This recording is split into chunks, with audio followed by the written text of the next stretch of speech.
I'm Terry Paulding. Welcome to my kitchen. Today I'm going to show you how to make skirt steak with chimichurri sauce. Skirt steak is a very nice piece of flap meat. We're going to make chimichurri, which is a combination of herbs. We have cilantro, we have parsley, we have today some marjoram from my garden that we're going to put in. You could use oregano too.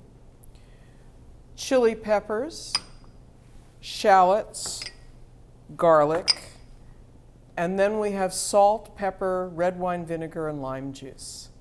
And everybody makes this sauce a little differently. It originated down in South America. Argentina uses it a lot. And everyone has their own recipe. So it's a kind of loose recipe, and you can proportion it so that you like it. You can make it spicier, you can make it milder, you can use the herbs you have on hand in your garden, as we're doing today. So we're going to start by chopping up the herbs. And once we get the bowl of marinade made, we're going to take a little bit of it, mix it, and put it on the meat, and let that sit for half an hour, and then we're going to grill the meat and use the rest of it as a sauce. So it's very fast, it's very easy, and here's how you do it. The herbs that come with thick stems, you can usually just strip right off the stem and end up with all the little pieces with the stems left behind. If you're using parsley, you don't want to use the thick stems, so you're going to pinch the leaves and the tender little stems off, and I've done a bunch of those already, so I'm going to add some of that to my cutting board. And the same thing with the cilantro. Again, you have the big long stems that come on that. You don't want to use the bottom of that. It's just too much stem, so you pick the top off. And we're going to use some of that. So we have about equal piles of those two herbs. We have a little bit of the marjoram in there as well. And we're going to now use some shallots. Shallots usually come in clusters, and I've broken a cluster apart here. So we're going to use one shallot to add to this. They're strong enough you don't need too much. And I'm going to cut that up, and although everything here is going to be chopped up together very well, it's better to start by chopping the things that are the hardest to get chopped up first. So we'll do that with the shallot, and I'm just going to peel it and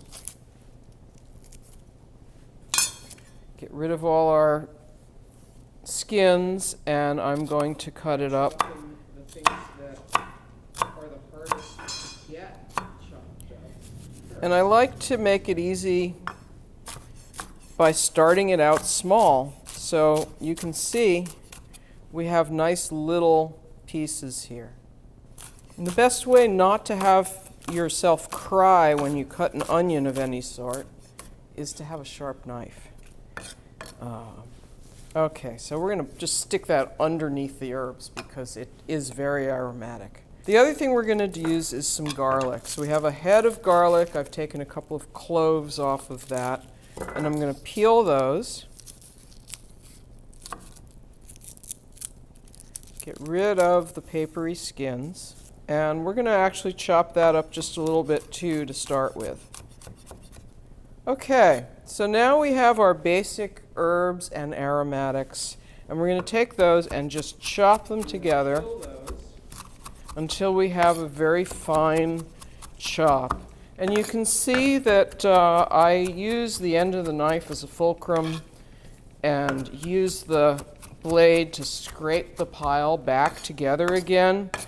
And in short order, we will have this very finely chopped with all our herbs in little pieces and be ready to move on with our sauce. So the only other thing that goes in here is chili pepper, and I'm chopping this first. So I want to talk about how strong a chili we're going to use. And you can modify that based on what you like. So that's pretty well started chopping. You can use a jalapeno, which is not that strong, or you can use a serrano, which is quite a bit spicier. And I think we're going to use a serrano today and make this a spicy chimichurri. So we're going to take the pepper, and we don't want to overdo it too much. The most spicy part is the seeds and membranes inside. So I'm going to take a little spoon and just scoop some of that out, and we're going to get rid of it. You can use a knife to do this. You can use a spoon. I'm not going to get every last bit because I kind of want a little bit of the spiciest part. But I am going to get rid of some of that and chop it up. And again,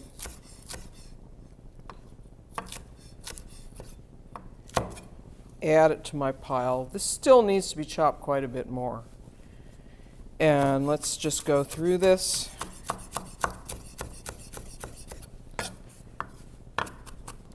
You want nice little bitsy pieces. And you can see now we're getting this all uniformly chopped up small. And you have to really be patient and chop for a little while in order to make sure that you don't have any great big chunks of garlic or great big chunks of chili pepper. So you really want to see that all your pieces are little before you stop chopping. And I think we've done it. What do you think? Looks pretty well chopped up, huh? So we're going to put this in a bowl. Clean my knife off. And I always use the side of my knife to lift things. That's one of the advantages of using a nice broad knife like this. And then we're going to season it. So we need some salt, and I'm going to use a good healthy pinch of salt, probably half a teaspoon. We need some freshly ground black pepper.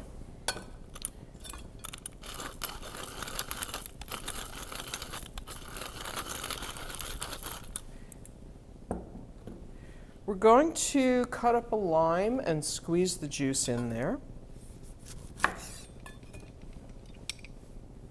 I love these little squeezers. They're really handy. They're just made for limes. And they just do the best job of getting the juice out. So the next thing we're going to put in is some vinegar. And I'm not real good at the measuring thing. I always do things by eyesight. But the recipe you'll get will give you some measurements that work. Chimichurri has a good acidic component to it.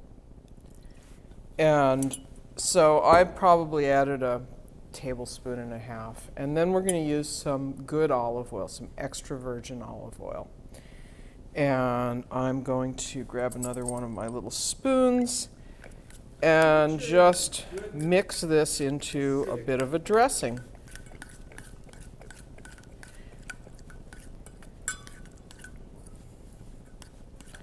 That looks good, but does it taste good? We shall find out. I'm going to take this and try a bit, because the only way you know whether it tastes good is to try it. That is strong, spicy, and just perfect. It's a loose, herby, delicious dressing. It will get better if you let it rest for a day. It's good now, but it'll even be better tomorrow. It's got plenty of oil to mitigate the strength of the vinegar and lime juice, and it will mellow. If you keep it for a week, it'll still be good.